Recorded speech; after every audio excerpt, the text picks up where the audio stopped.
What's up guys? Welcome to my YouTube channel. At ayun na nga po pala, dahil wala akong magawa ngayon ay kinuntsaba ko si Bitchay na mag-prank kami kay Pulwak.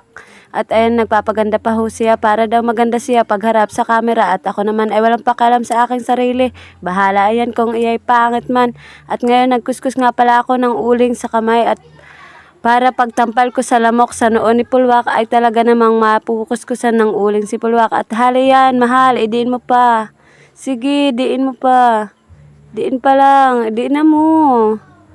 Sige, diin mo lang. Sige, diin mo lang. Mahal, diinan mo pa.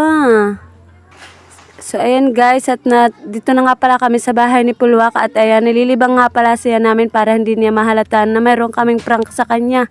At ayan, nagchichikan kami at pinag-uusapan nga pala namin ang mga plano namin kung paano naman ang susunod namin gagawin bukas. So, ayan guys, libang na libang talaga siya. At kunwari, pangiti-ngiti ako sa kanya para hindi halata. So, ayan guys, abangan niyo pa mangyari. At tinampal ko na nga pala siya sa mukha. At ayan guys. Mela, ako na talaga di ko dati.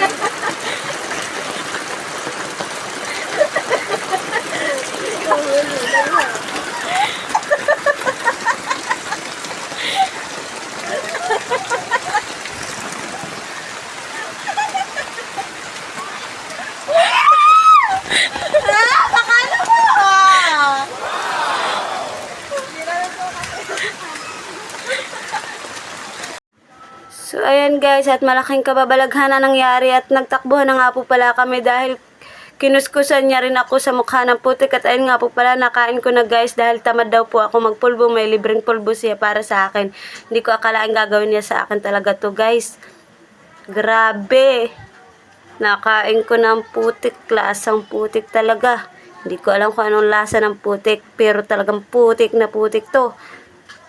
Hindi ko talaga guys akalain ako yung mapipikon sa kanyang ginawa sa akin guys.